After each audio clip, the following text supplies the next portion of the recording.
వచ్చుచున్నాడు, క్రియ ఫలితాన్ని తెచ్చుచున్నాడు. ప్రభువు త్వరగా వచ్చుచున్నాడు, క్రియ ఫలితాన్ని తెచ్చుచున్నాడు.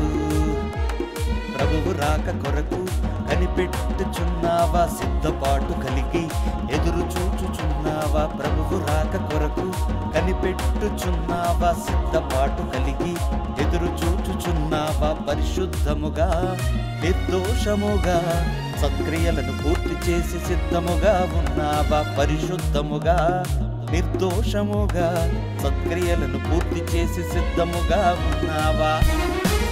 ప్రభువు త్వరగా వచ్చుచున్నాడు, క్రియ ఫలితాన్ని తెచ్చుచున్నాడు. ప్రభువు త్వరగా వచ్చుచున్నాడు, క్రియ ఫలితాన్ని తెచ్చుచున్నాడు.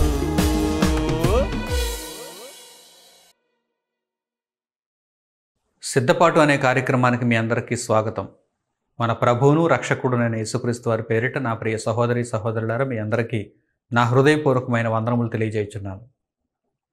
దేవుని వాక్యం ద్వారా అనేకమైనటువంటి దైవజ్ఞాన సంగతులను తెలుసుకుంటూ ప్రతిరోజు దేవుని వాక్యాన్ని వింటూ మీ బ్రతుకులను దేవుని యొక్క చిత్తమునకు అనుకూలముగా మలుచుకుంటున్నారని హృదయపూర్వకంగా విశ్వసిస్తూ పడుతున్నటువంటి ప్రయాసకు తప్పకుండా దేవుని నిత్య జీవార్థమైనటువంటి ఫలితం దక్కుతుందని ఆశిస్తూ ఈ పాఠమును ఈరోజు దేవుని కృపను బట్టి నేను ప్రారంభిస్తున్నాను. ప్రియులారా, నీ ఆలోచనలు ఎటు పోనివ్వకుండా పరిశుద్ధ దేవుని వాక్యం మీద మీ దృష్టిని కేంద్రీకరించాలని నేను కోరుకుంటూ దేవుని మాటలు ఎంత విలువైనవో ఈ సందర్భం ద్వారా మీకు తెలియజేయాలనుకుంటున్నాను. మానవ సమాజంలో సాధారణంగా ఎవరైనా మాట విననప్పుడు వారిని గూర్చి ఏమంటుంటారు? లోక సంబంధమైనటువంటి సామెతలలో ఒక సామెత ఉంటుంది. అదేంటంటే, మనిషికో మాట గొడ్డుకో దెబ్బ, మంచి మనిషికో మాట గొడ్డుకో దెబ్బ. అంటే మనిషి అన్నవాడు ఒక మాటకు లోబడాలి, ఒక గొడ్డు దెబ్బకు లోబడుతుంది. అంటే పశువు ఒక దెబ్బకు లోబడుతుంది. మంచి మనిషికో మాట గొడ్డుకో దెబ్బ అన్నారు. లోకంలో ఉన్నటువంటి సామెతది. దేవుని సామెత వింటారా? దేవుడు కూడా సామెతలను మనకు అనుగ్రహించాడు. దైవ జ్ఞానానుసారంగా సామెతలు వ్రాయబడ్డాయి. పరిశుద్ధ గ్రంథంలో సామెతలు అనేటువంటి గ్రంథం కూడా మనకు కనిపిస్తుంది. ప్రియులారా, లోకం చెప్పినటువంటి సామెత మంచి మనిషికో మాట గొడ్డుకో దెబ్బ. దేవుడు చెప్పిన సామెతను ఇప్పుడు చూడండి. దేవుడు సామెత చెబితే మనుషులందరికీ కూడా జ్ఞానం లభిస్తుంది. ఆ విధంగా చెబుతాడు ఆయన సామెత. ఆ విధంగా ఉంటాయి ఆయన మాటలు. మనుషులలో ఎవరైనా దేవుని మాటలు విననప్పుడు వెంటనే వారి విషయమై ఈ సందర్భాన్ని జ్ఞాపకం చేసుకోవాలి.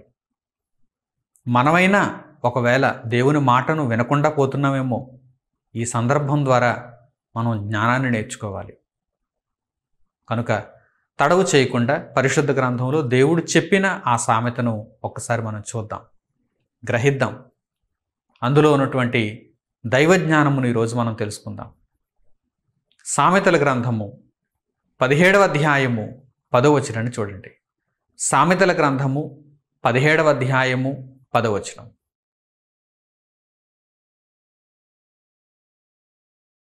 బుద్ధిహీనుడికి 100 దెబ్బలు నాటునంత కంటే బుద్ధిమంతునికి ఒక గద్దింపు మాట లోతుగా నాటును. లోకంలో సామెత మంచి మనిషికో మాట గొడ్డుకో దెబ్బ అన్నారు. దేవుని సామెతను చూడండి. పరిశుద్ధ గ్రంథంలో దేవుని సామెతను చూడండి.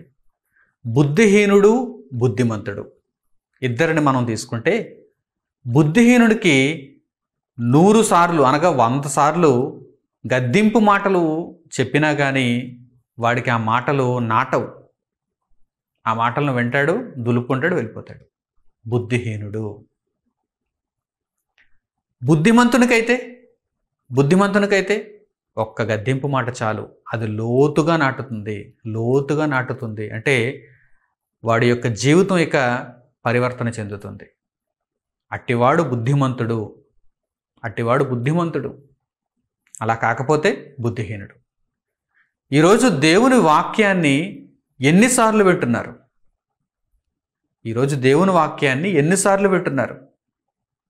అనేక పర్యాయములు దేవుని మాటలు మనకు వినిపిస్తున్నా కానీ మన బ్రతుకులు మారటం లేదంటే మనం బుద్ధిమంతులమా బుద్ధిహీనులమా?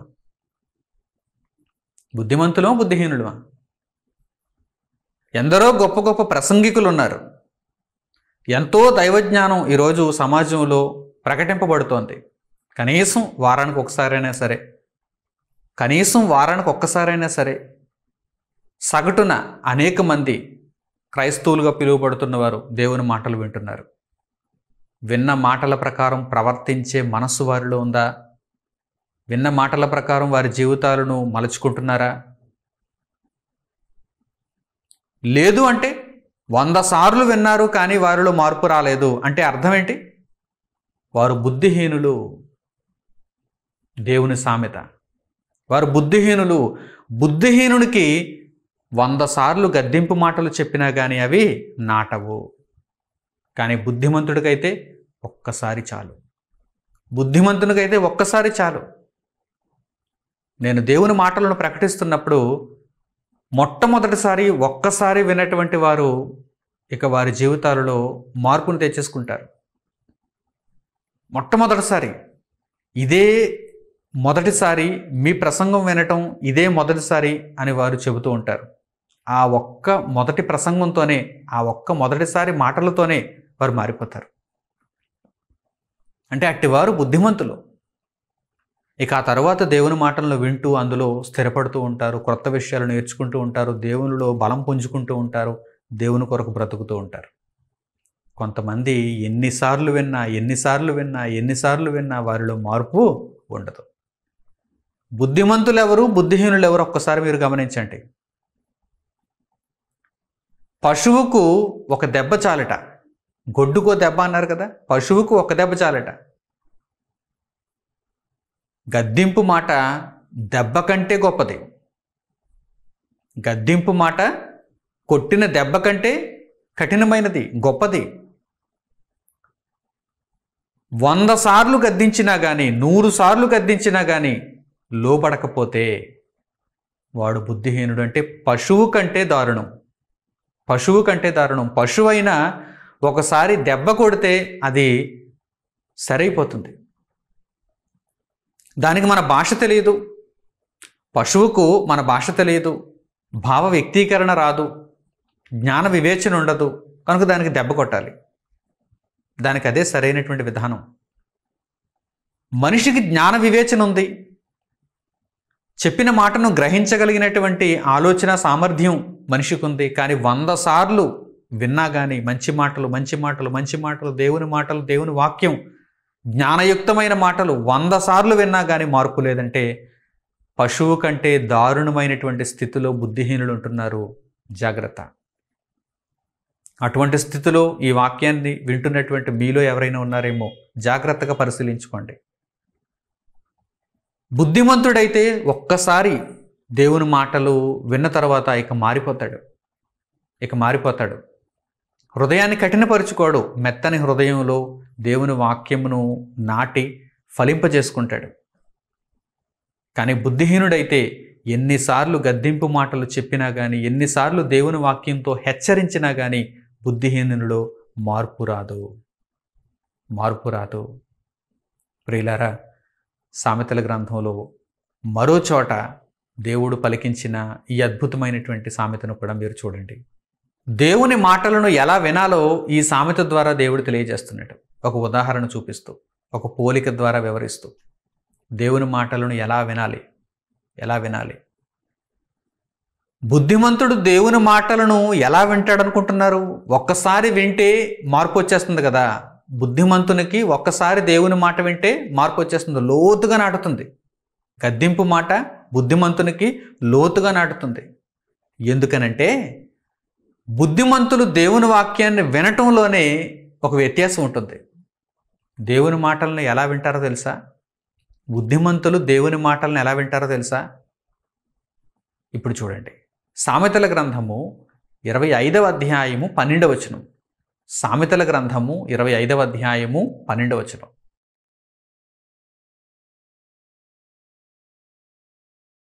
బంగారు కర్ణభూషణమెట్టిదో అపరంజి ఆభరణమెట్టిదో వినువాని చెవికి జ్ఞానము గల ఉపదేశకుడు అట్టివాడు. బంగారు కర్ణభూషణమెట్టిదో అంటే ఒక చెవికి అందాన్ని పెంచడానికి ముఖ్యంగా స్త్రీలు చెవిని అలంకరించుకుంటారు, మెడను అలంకరించుకుంటారు, ముక్కును అలంకరించుకుంటారు. అవి బాహ్య సంబంధమైనటువంటి అలంకరణలు. చెవికి అందాన్ని పెంచటానికి చెవికి బంగారు కర్ణభూషణం, అపరంజి ఆభరణం, ఇవి చెవికి ఎలా ఉంటాయో లోక సంబంధంగా చెవికి అవి అంటిపెట్టుకుని ఉండి చెవికి ఆభరణాలుగా ఉండి చెవి అందాన్ని ఎలా రెట్టింపు చేస్తాయో లోక సంబంధమైనటువంటి వ్యర్థమైన అందాన్ని గూర్చి అవి ఉపయోగించుకుంటుంటారు. అయితే బ్రతుకుకు అర్థాన్ని ఇచ్చేటువంటి దేవుని మాటలు చెవికి ఎలా ఉండాలో, ఒక బుద్ధిమంతునికి ఎలా ఉండాలో ఇక్కడ ఆ పోలిక ద్వారా దేవుడు వివరిస్తున్నాడు. ఒక మంచి ఉపదేశకుడు దేవుని మాటలను స్వచ్ఛమైనవిగా, సత్య సంబంధమైనవిగా ఉపదేశించేటువంటి వ్యక్తి ఒక నీతిమంతునికి, ఒక బుద్ధిమంతునికి ఎలా ఉంటాడు? ఆ విధంగానే ఉంటాడు. లోక సంబంధంగా చెవికి ఆభరణాలు ధరించుకునేటువంటి స్త్రీలను ఒక్కసారి మనం ఉదాహరణకు తీసుకుంటే, వారు బంగారం షాపులకు వెళ్తూ ఉంటారు. ఏదైనా ఒక మంచి డిజైన్ చూసినప్పుడు ₹1,00,000 సరే, 2,00,000 సరే, 3,00,000 సరే, ధనవంతులు ఎక్కువగా వాటి మీద ఆశపడి వాటిని ఒక్కసారి తమ చెవుల దగ్గర పెట్టుకుని మైమరిచిపోతూ ఉంటారు, ఆనందపడిపోతూ ఉంటారు. ఎలాగైనా సరే దీనిని సొంతం చేసేసుకోవాలని, ఎలాగైనా సరే ఈ ఆభరణాన్ని సొంతం చేసేసుకోవాలని వారి చెవికి ఒక్కసారి వారు తగిలించి చూసుకోగానే వారికి వెంటనే నచ్చేస్తుంది, ఆకర్షింపబడతారు. దేవుడు ఏమంటున్నాడు తెలుసా? ఒక మంచి ఉపదేశకుడు దేవుని మాటలను స్వచ్ఛమైనవిగా బోధిస్తున్నప్పుడు ఒక నీతిమంతుడు ఆ విధంగానే ఆ దేవుని మాటలను ఆకర్షించుకుంటాడు, వాటిని వింటాడు. అందుకే ఒక బుద్ధిమంతునికి దేవుని జీవము కలిగిన మాట లోతుగా నాటుతుంది. ఒకసారి చెప్పినా, ఒకసారి గద్దించినా లోతుగా నాటుతుంది. ఎందుకని? దేవుని మాటను అంత ఆకర్షణతో తీసుకుంటాడు బుద్ధిమంతుడు. మరి బుద్ధిహీనుడు అసలు పట్టించుకోడు. బుద్ధిహీనుడు ఎన్నిసార్లు గద్దించినా కానీ పట్టించుకోడు. ప్రియులారా, మానవ జీవిత కాలంలో దేవుడు అనేక పర్యాయములు మనుష్యులను హెచ్చరిస్తున్నాడు, గద్దిస్తున్నాడు, ఆయన మాటలను ప్రకటింపచేసి ప్రేమను చూపిస్తున్నాడు. వినండి, మారండి, దేవుని కొరకు బ్రతకండి అని దేవుడు పదే పదే ఆ మాటలను మన చెవికి వినిపింపజేస్తున్నాడు. అయితే 100 సార్లు గద్దించినా వినలేదా? దేవునికి కూడా విసుగొస్తుంది. 100 సార్లు గద్దించినా వినలేదా? దేవునికి కూడా విసుగొస్తుంది. అరే, బుద్ధిమంతుడు ఒకసారి గద్దిస్తే అతడు ఆ మాటలను లోతుగా నాటింపచేసుకొని దేవుని కొరకు మారిపోయాడు, బ్రతుకుతున్నాడు. ఈ బుద్ధిహీనుడు ఇలా తయారయ్యాడేంటి? 100 సార్లు గద్దించినా కానీ వాడు మారలేదేంటి? ఆశ్చర్యం కదా. ఒక పశువు ఒక దెబ్బ కొడితే అది సరైన మార్గంలోనికి వచ్చేస్తుంది. పశువు కంటే దారుణంగా ఈరోజు బుద్ధిహీనులు చాలా అస్తవ్యస్తమైనటువంటి బ్రతుకులో ఉన్నారు, అక్రమమైనటువంటి జీవితాలలో ఉన్నారు. వారికి తెలుసు వారు చేస్తున్నది తప్పని వారికి తెలుసు, వారు అక్రమమైనటువంటి పద్ధతుల్లో వెళ్తున్నారని వారికి తెలుసు. అయినా సరే వారి బ్రతుకులను, వారి విధానాలను, వారి మార్గములను మార్చుకోవటానికి వారు ఒప్పుకోవటం లేదు. ప్రభువైన యేసులో రక్షణను పొందటానికి వారు ఒప్పుకోవటం లేదు. క్రీస్తు రాజ్యంలో జీవించటానికి వారు ఒప్పుకోవటం లేదు. నిత్యత్వపు మార్గమున ముందుకు వెళ్ళటానికి వారికి మనస్సు లేదు. బుద్ధిహీనులుగా మారిపోతున్నారు. మరి బుద్ధిహీనులుగా మీ జీవితాలను ఇలాగే కొనసాగించుకుంటే చివరికి మీరు నాశనం అయిపోతారే తప్ప, మీకు తెలియకుండానే మీరు నాశనం అయిపోతారే తప్ప మీకు ఎటువంటి లాభం ఉండదు అని దేవుని వాక్యం హెచ్చరిస్తోంది. ఇదే దేవుని యొక్క చిట్ట చివరి మాట. 100 సార్లు గద్దించాను, నీవు మారలేదు. అయితే నేను నీకు గద్దించవలసిన అవసరం లేదు, నీకోసం నాశనం ఎదురు చూస్తోంది అంటున్నాడు దేవుడు. ఒక ఉదాహరణగా యేసుప్రభువును వెంబడించినటువంటి శిష్యులలో ఒకడైనటువంటి ఇస్కరియోతు యోధాను మనం తీసుకోగలిగితే, ఇస్కరియోతు యోధా ఎన్నోసార్లు దేవుని గద్దింపు మాటలను, దేవుని హెచ్చరిక మాటలను విన్నాడు. కానీ మారాడా? 100 సార్లు గద్దించినా కానీ లోబడనొల్లని హృదయంతో, కఠినమైన హృదయంతో ఇస్కరియోతు యోధా కనిపిస్తున్నాడు. కానీ మిగిలిన శిష్యులు మెత్తని హృదయములు కలిగిన వారై ఒక మాటకు వారు ప్రతిస్పందిస్తున్నారు, మార్పు నొందుతున్నారు. దేవుని కొరకు ప్రాణాలైనా ఇవ్వాలనేటువంటి ఆలోచనలతో వారు ఎదుగుతున్నారు, వృద్ధి నొందుతున్నారు. కానీ ఇస్కరియోతు యోధా మాత్రం కఠినపరచబడుతున్నాడు, రాతి హృదయంతో కఠినపరచబడుతున్నాడు. చివరికి ఎలా మారిపోయాడో చూడండి. ప్రభువును కూడా అప్పగించడానికి, శత్రువులకు ప్రభువును అప్పగించటానికి సిద్ధమైపోయాడు. 30 వెండి రూకలకు అతడు ఆశపడిపోయాడు. 30 వెండి రూకలకు. ఆలోచిస్తున్నారా? అలాగని ప్రభువు ముందు ఇస్కరియోతు యోధాకు చెప్పలేదా? గద్దింపు మాటలను, హెచ్చరిక మాటలను చెప్పలేదా? మీలో ఒకడు నన్ను అప్పగిస్తాడు అని ప్రభువు ముందుగా తెలియజేశారు. అందరూ అడుగుతున్నారు, నేనా ప్రభువా, నేనా ప్రభువా, నేనా ప్రభువా. ఇస్కరియోతు యోధా వంతొచ్చింది. ఇస్కరియోతు యోధా కూడా అడుగుతున్నాడు, నేనా ప్రభువా. అప్పుడు వెంటనే ప్రభువు నీవన్నట్టే అని తెలియజేశారు. అప్పుడైనా ఆ కఠినమైనటువంటి హృదయం మారిందా? మెత్తగా మారిందా? చలనం వచ్చిందా? పశ్చాత్తాపపడ్డా? లేదు. నీవన్నట్టే అన్నప్పుడు వాడింకా కఠినపరచబడుతున్నాడు. అందరిలోనూ నన్ను ఎందుకు ఇలా వేలెత్తి చూపిస్తున్నాడు అనుకున్నాడేమో. కఠినపరచబడుతున్నాడే తప్ప మార్పు నొందిన హృదయంతో మాత్రం ప్రభువు పాదాల దగ్గర పడలేకపోయాడు. వాడి దగ్గర డబ్బు సంచి ఉంది. ఆ డబ్బు సంచిలో నుండి ప్రతినిత్యం వాడు కొంత సొమ్మును దొంగిలిస్తూ వస్తున్నాడు. ప్రభువుకి ఇచ్చినటువంటి సొమ్ము, కానుక, ఆ కానుకంతా కూడా, ఆ చందా అంతా కూడా, ఆ దేవుని సొమ్ము అంతా కూడా, ఆ చందా సంచి అంతా కూడా వాడి దగ్గరే ఉండేది. ఇస్కరియోతు యోధా వాడికి అందుకే డబ్బు మీద ఆశ పుట్టింది. అందులో నుండి కొంత సొమ్మును ప్రతినిత్యం దొంగిలిస్తూ ఉండేవాడు. వాడి హృదయం ఎలా కఠినంగా మారిపోయిందో చూడండి. 100 సార్లు గద్దించిన అలాంటి వారిలో మార్పు రాదు. నాతో పాటుగా ఈ పాత్రలో చెయ్యి ముంచిన వాడే నన్ను అప్పగిస్తాడన్నప్పుడు వాడే యేసుతో పాటుగా చెయ్యి ముంచాడు. ఆ సూచన ప్రభువు తెలియజేశారు. ఆ సూచన చెప్పినప్పుడైనా, ఆ సూచన జరిగినప్పుడైనా వాడిలో మార్పు వచ్చిందా? లేదు. కఠిన హృదయుడైపోయాడు. తన్ను రక్షించిన ప్రభువును అమ్మటానికి 30 వెండి నాణేలకు అమ్మటానికి వాడు బయలుదేరిపోయాడు. ఆ ముక్క పుచ్చుకొనగానే వానిలో సాతాను ప్రవేశించింది. వాడు బయలుదేరిపోయాడు. ప్రభువును అమ్మటానికి బయలుదేరిపోయాడు. ప్రభువు చెబుతూనే ఉన్నాడు. ముందు నుంచి హెచ్చరిస్తూనే ఉన్నాడు. వ్రాయబడిన ప్రకారము మనుష్య కుమారుడు వెళ్ళిపోవును, అయితే అందులో మీలో ఎవ్వరూ కూడా చిక్కుకుపోకండి. నేను దేవుని కోసం మరణించడానికే వచ్చాను. ప్రజలందరి పాపములు భరించి లోకము కొరకు నేను దేవుని చిత్తానుసారముగా ప్రాణములను ఇవ్వటానికే వచ్చాను అని ప్రభువు ముందు నుంచి తెలియజేస్తున్నారు. అయితే ఎవని వలన ఈ కార్యక్రమం జరుగుతుందో ఆ మనుషునికి శ్రమ అన్నారు ఆయన. నేనైతే వ్రాయబడిన ప్రకారం నేను వెళ్ళిపోతాను. అయితే మీలో ఎవ్వరూ కూడా ఈ భయంకరమైనటువంటి పాపములో చిక్కుకొనవద్దని ప్రభువు తెలియజేశారు. అయినా సరే వాడిలో మార్పు వచ్చిందా? రాలేదు. ప్రభువు చెంతనే ఉన్నాడు, శిష్యుడుగా ఉన్నాడు, ఆయనను వెంబడించిన వాడుగా ఉన్నాడు. ఆయన మాటలను విన్నాడు ఎన్నోసార్లు. ఆయన గద్దింపు మాటలను విన్నాడు, ఆయన హెచ్చరిక మాటలను విన్నాడు, అమూల్యమైన సంగతులను విన్నాడు, పరలోకము నుండి వచ్చినటువంటి జీవాహారమును విన్నాడు. కానీ వాడిలో మార్పు రాలేదు.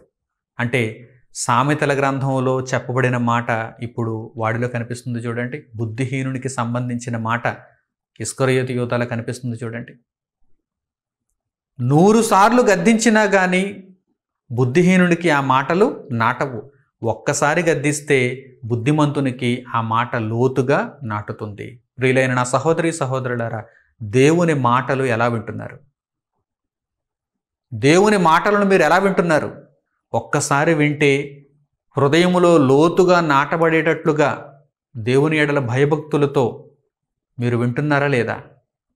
మీ జీవితాలను మార్పు నొందించుకునే విషయంలో మీరు జాగ్రత్తను పాటిస్తున్నారా లేదా? లేక అలంకారప్రాయంగా ఏదో చెబుతారులే నేను వింటానులే అన్నట్టుగా మీరుంటే 100 సార్లు గద్దించినా ఏమాత్రం దేవుని మాట మీ హృదయంలో నాటబడకుండా రాతి హృదయాలుగా మీ హృదయాలు ఉంటే కనుక హఠాత్తుగా మీరు నాశనం అవుతారు. హఠాత్తుగా మీరు నాశనం అవుతారు.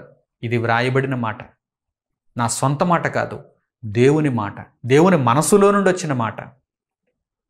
చూడండి, సామెతల గ్రంథము 29వ అధ్యాయము 1వ వచనం.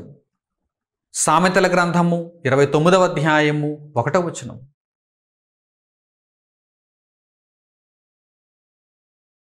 ఎన్నిసార్లు గద్దించినను లోబడని వాడు మరి తిరుగు లేకుండా హఠాత్తుగా నాశనమగును.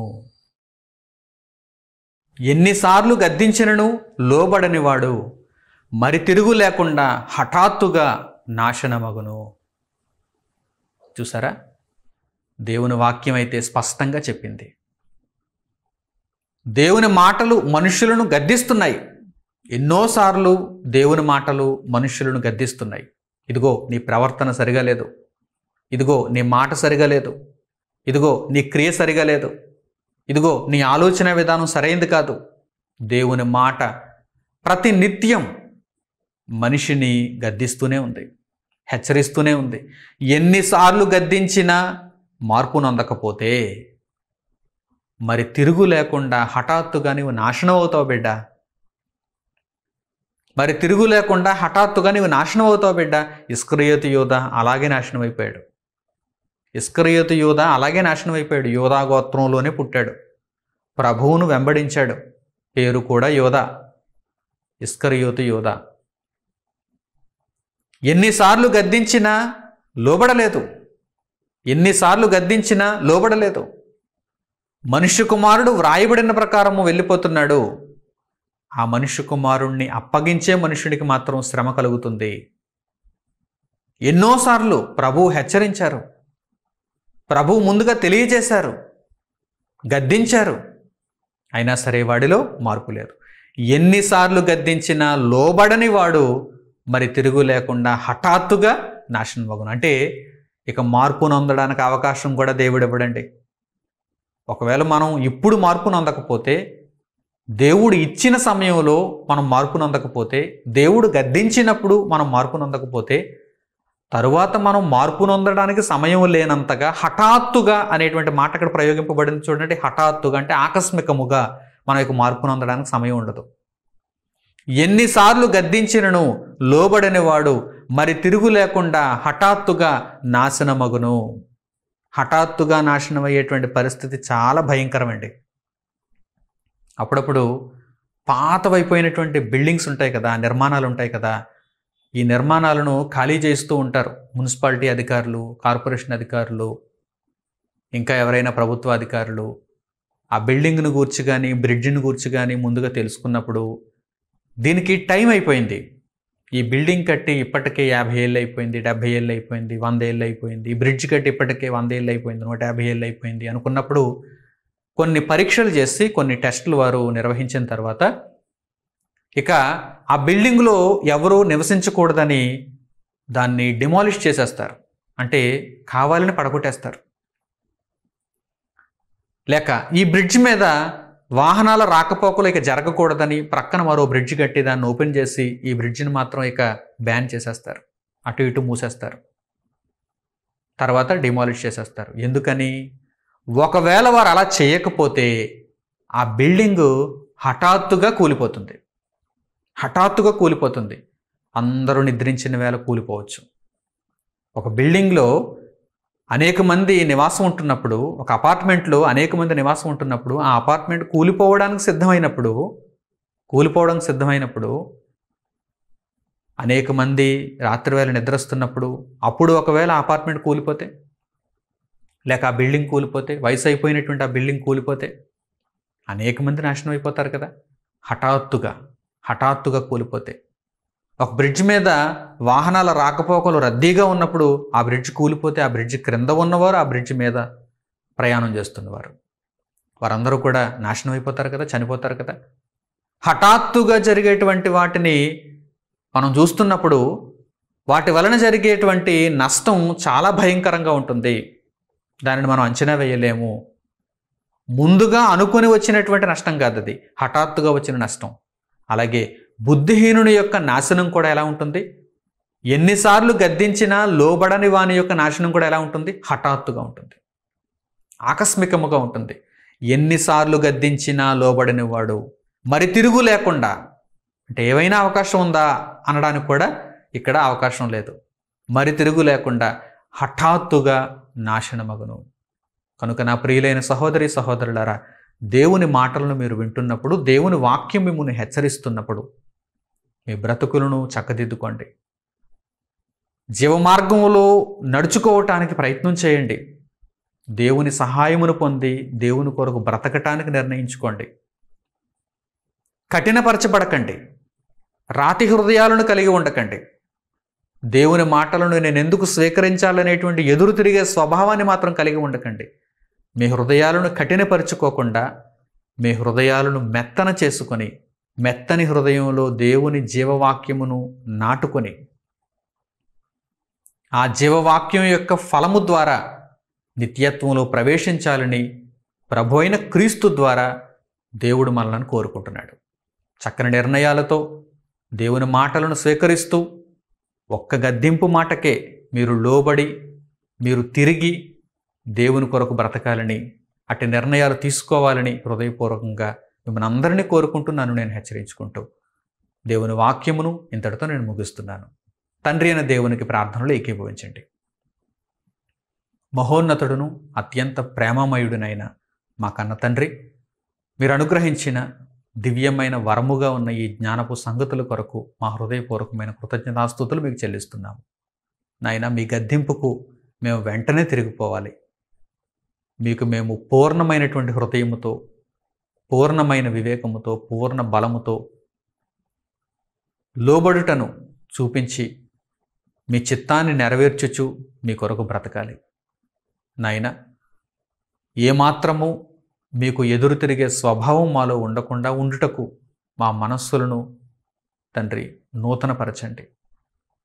రాతి హృదయముగా మా హృదయాలు ఉండకుండా మెత్తని హృదయములుగా మా హృదయములుండి, మీ వాక్యమును మేము స్వీకరించి, మీ వాక్యమును మా హృదయములలో నాటుకొని 30దంతులుగా, 60దంతులుగా, 100అంతులుగా ఫలించగలుగుటకు మాకు సహాయమును అనుగ్రహించండి.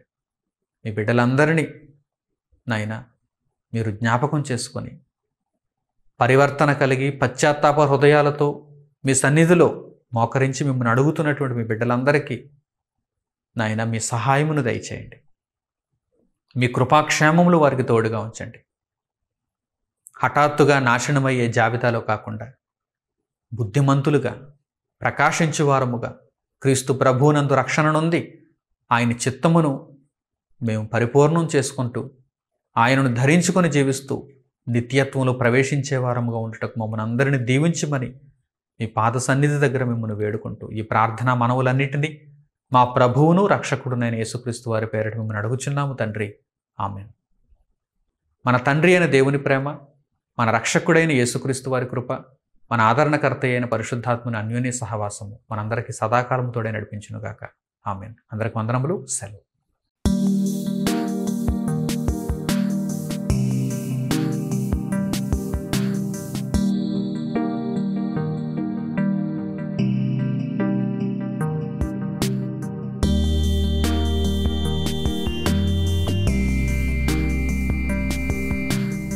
సహోదరులు మణికుమార్ గారు ప్రసంగించిన ఎన్నో ఆత్మ సంబంధమైన సంగతులను ఉచితముగా వీక్షించుటకు మా యూట్యూబ్ ఛానల్స్ ను తప్పక దర్శించండి.